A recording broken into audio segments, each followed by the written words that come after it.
Welcome to episode 3 in Living, Loving, and Learning in a Sensational World. Today, I'm the host, Ellen, and my co host is my husband, Arthur. Today, I will be asking Arthur some questions pertaining to how he found the beginning of our journey with our daughter. So, Arthur, say good, say hello. Hello, everybody. Okay, first question.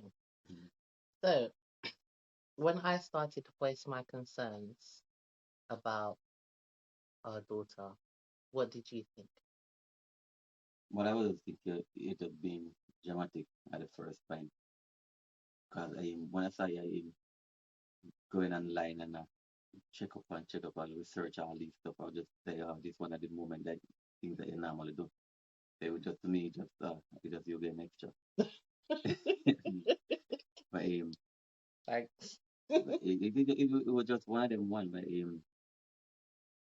it's still, even though I think that in the back of my head, I was still thinking, even though I don't want to come out loud to make it, you know what I mean? I don't know if you speak things into existence, but I was just one of them one who just here and there. Sometimes I would be go online and try to check out it myself. Sometimes I sneak in and look on some paper that if you have to find out information, you know what I mean? What if it's really real? So You know what I mean? basically, for you, when I first was telling you certain things, you wasn't too sure, and I suppose there was a part of you that then didn't want to see that there was anything wrong. Is that what you mean? Yeah, one of the main thing I didn't want that to happen. I don't want to be true then, to be honest. I don't Mhm. want that to even say yeah. You know what I mean? And the next thing again, me and I have such a good bond where you know what I mean? We I don't want you know that's the last thing you want to hear. Versus your daughter, and from my side is my daughter, and you know you want a daughter, you don't want to hear that. But it is just something that was a bit hard to take on at the first. It was very hard to take on. You know, I'm a person, I don't show emotion like that, but so that make it even worse. So you won't know. But it was very hard to take on in the first bit, to be honest. You know, I'm gonna tell you that. But it's like you don't want, I didn't want to hear, but I didn't say to you that I don't want to hear in that sense. You get Yeah, me? you kind of was masking how you felt from me then, in a sense. Like, yes, you're hearing me, you don't want to accept it, so you're kind of keeping it to yourself. Yeah, and that's why I always said to you, say, no, man, she be fine and everything. She just a bit slow, you know what I mean?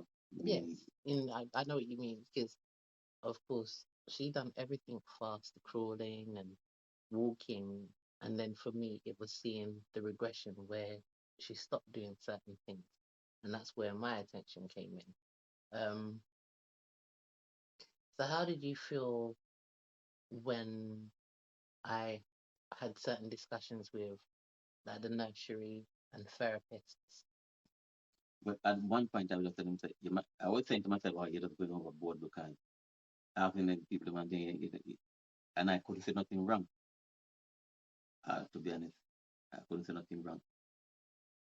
But I was still trying to, I started the research of myself, you know, because I really have to get into this to find out the truth or whatever facts can come up. But at one point, I was saying you're going overboard again, but at the same time, I was saying to myself that if something really wrong, I would still like to know from early. You know what I mean? That was part of my thinking at the same time. So when you done your research, do you think that it was easy for you to find certain things that pertain to her that gave you an understanding, or it was difficult? As a few stuff, because we still wasn't you're new to this. I was new to it, you were new to it. So it just the odd word you might people might say like special needs child, you might try to different breakdown, So you're looking at comparisons yeah, of things. and things and the behavior and stuff.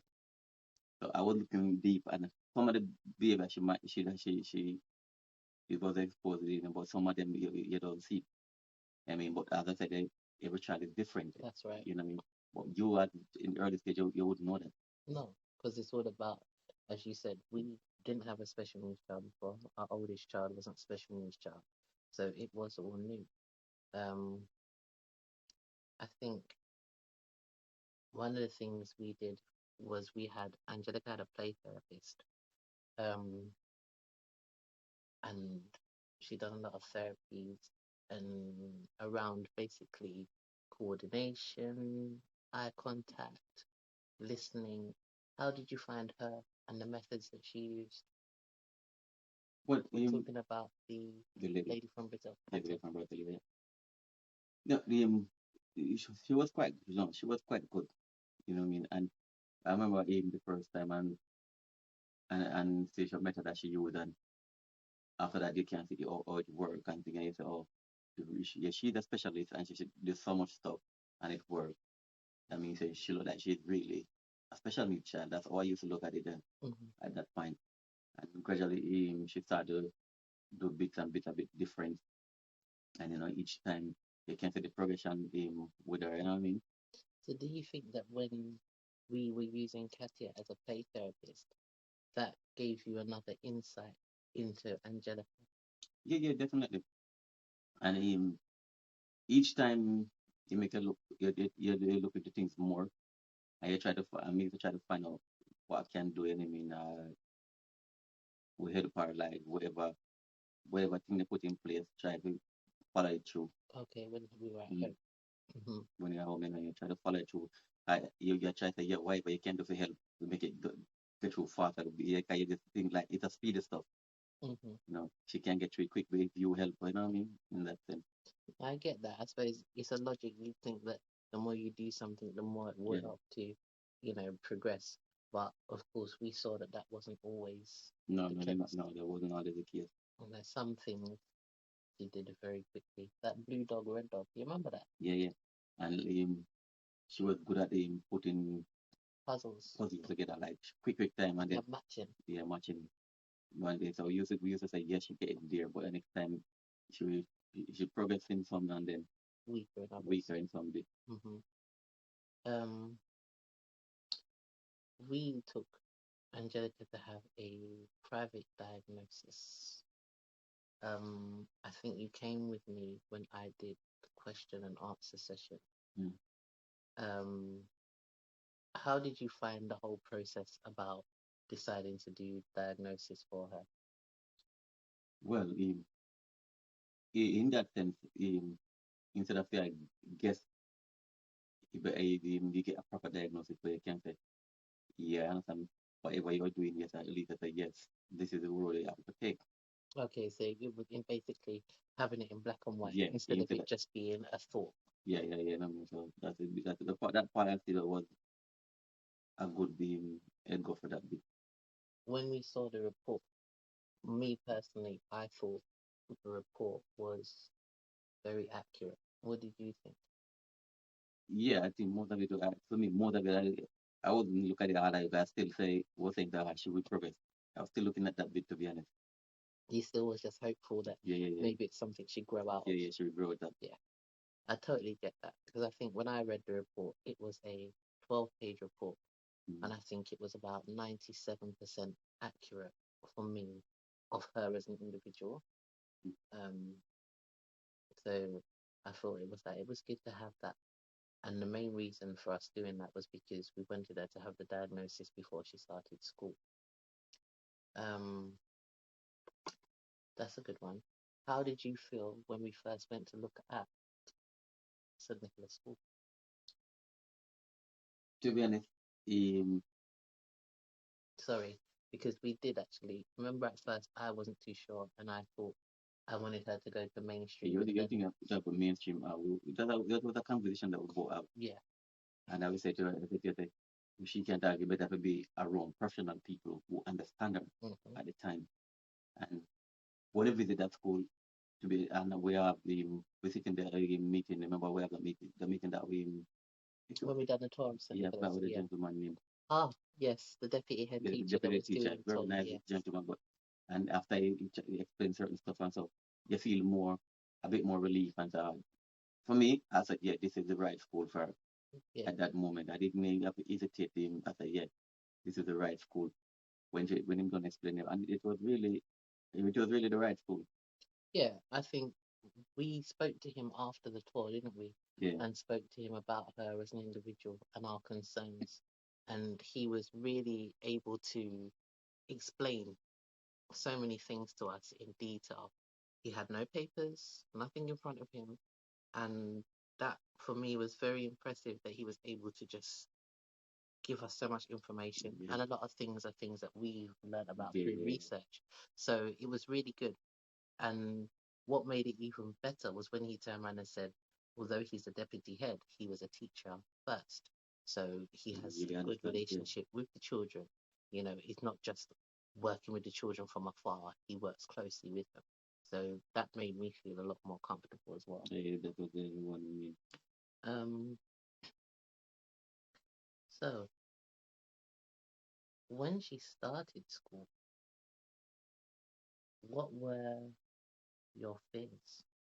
but to be honest, the first day, I was thinking like everything you think when your child first day, worse a child that has special needs, you know what I mean? And everything come in your head.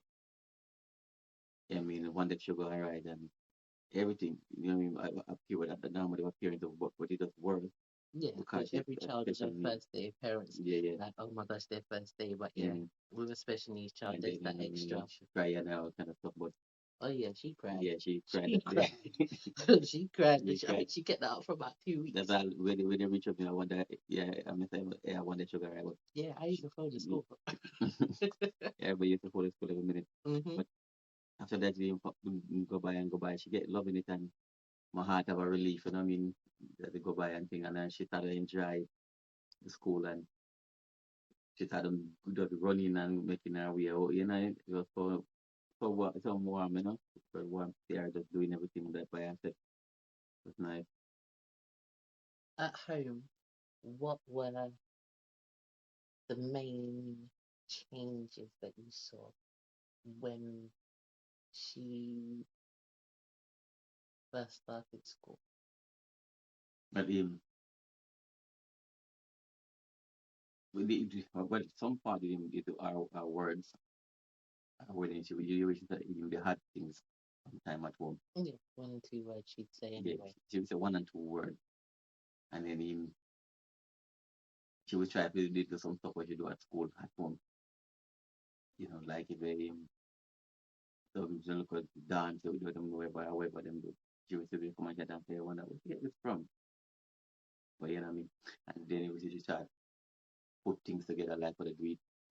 Um, what they do at the school, something that we do and they do it at school a bit different.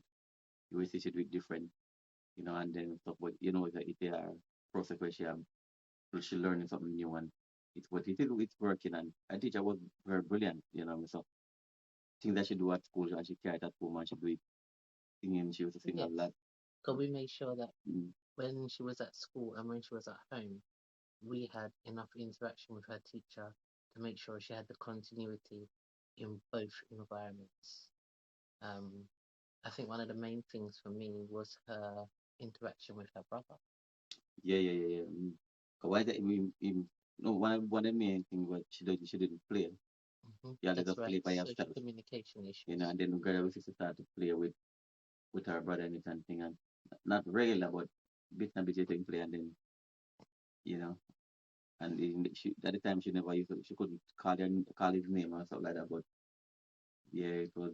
Oh yeah, she can now. No, she called him too much. She calls him so much. Yeah, I think even he's fed up. yeah, she that. Um,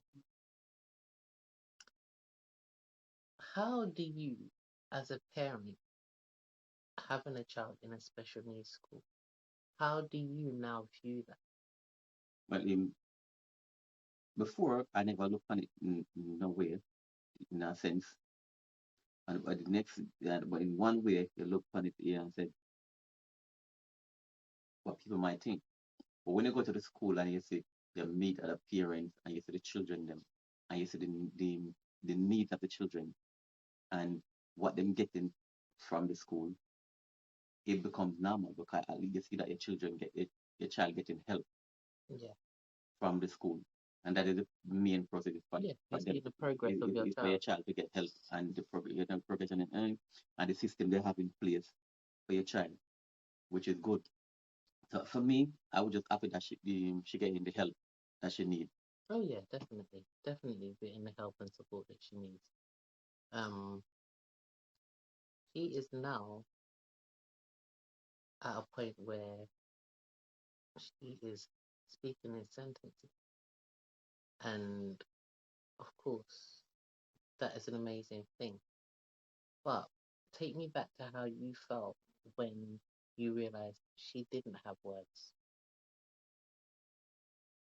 No, as I explained earlier, for me, I would just know that I would just go up in that, yeah, she would talk soon, and it just just a slow moment there with words. Was there ever a point where you felt helpless and hopeless because she'd got to a certain age and still wasn't saying what would be deemed enough? Well, for me, no, for me, I was more worried about her than my feelings in himself. I was worried about her that when she like if when she wants something and she can't express herself or have what she want. I was more worried about that.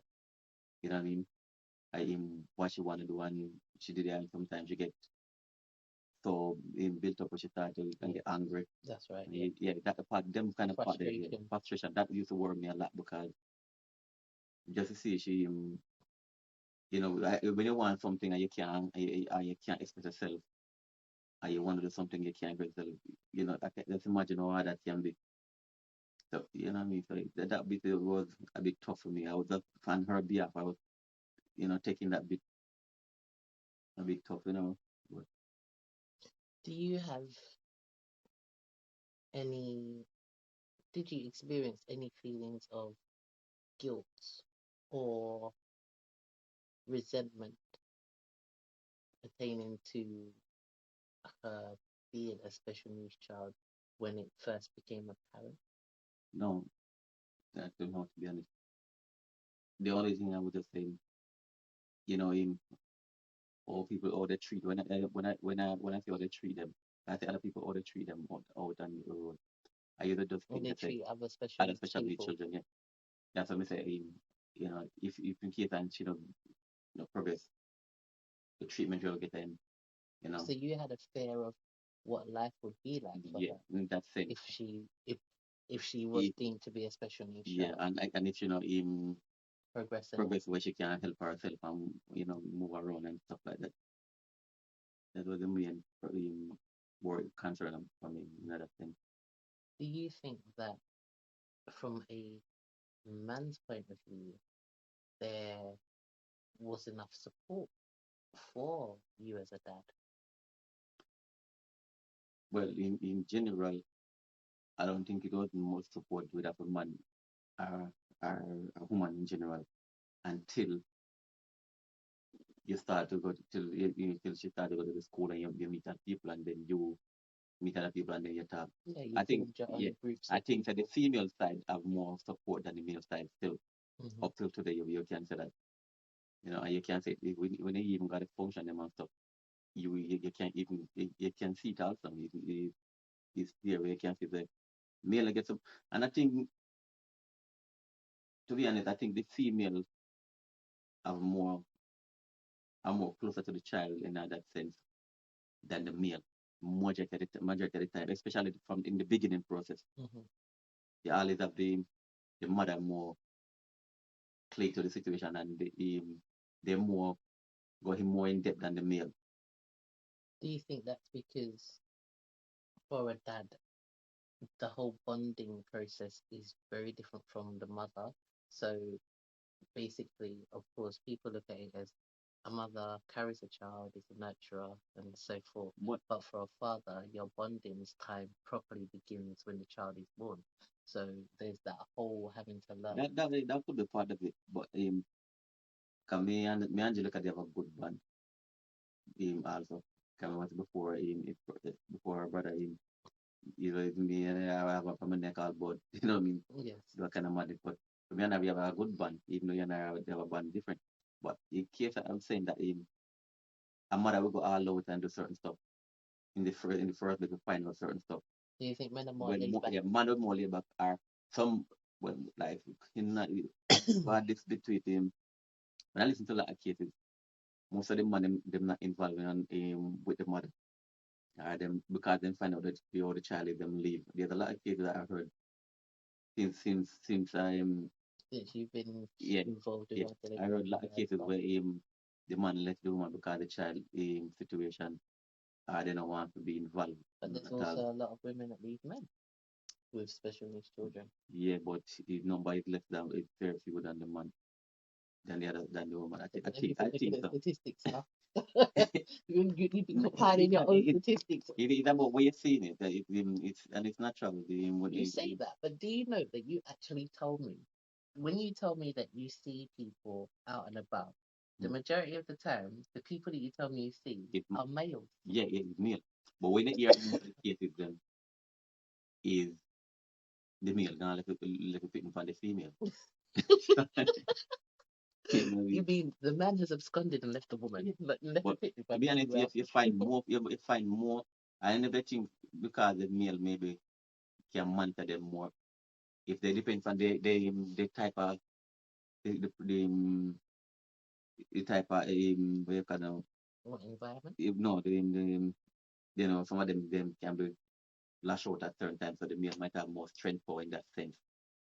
Depends on what some of them lash out and the female, some female might have them. But even in our side where we live, there's a lot a male as a part of Special like needs especially children. children, you know what I mean? So it's one So when you said about the lashing out, who do you mean about that? You're talking about the fathers or the when children? the children lash out and the father might can manhandle them a bit Right. more. So you feel like male children, male special needs children, tend to maybe lash out more than female special needs children.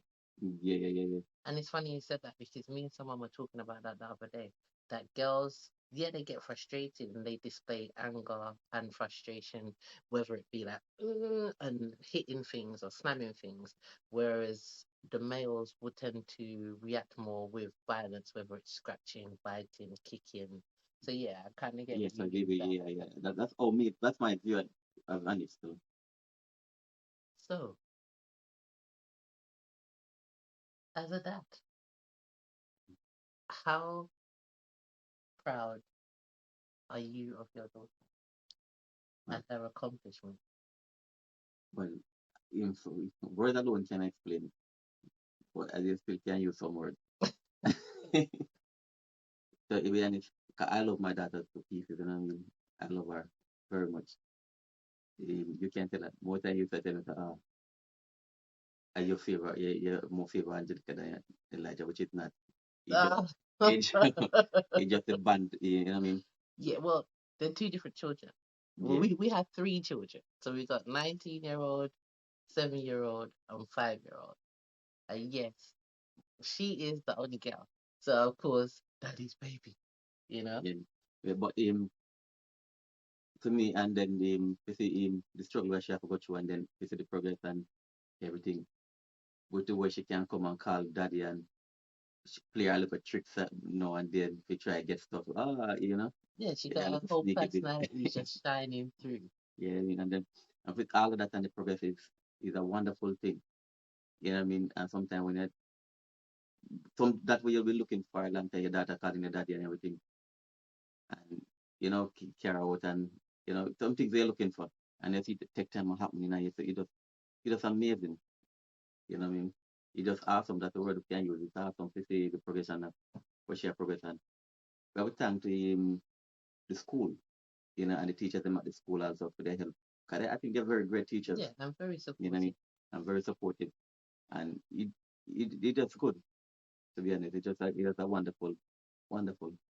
More against it today. Okay, Mm, so one last thing.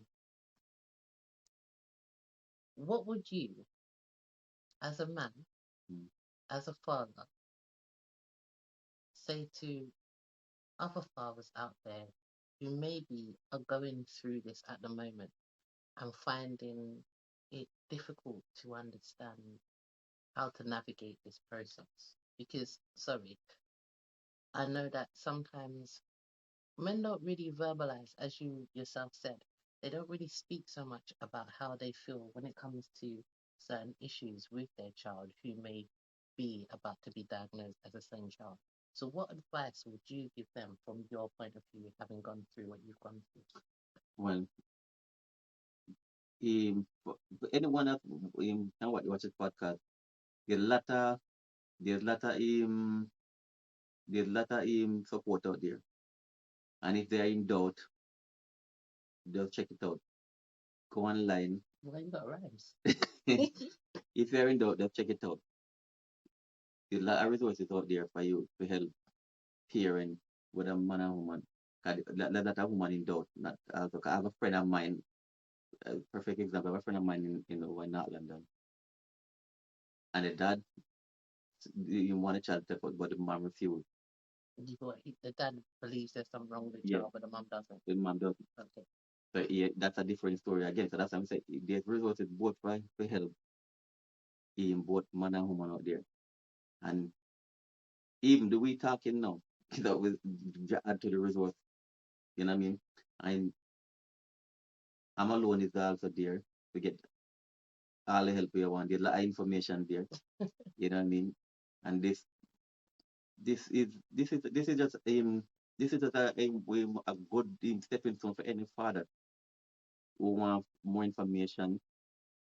You know, of you may if you even if I'm alone can give you what you need, they can put you onto other people that can tell you what you need to do and all them stuff. But yeah, there's help, man. I mean, never feel like you're alone, like I'm alone.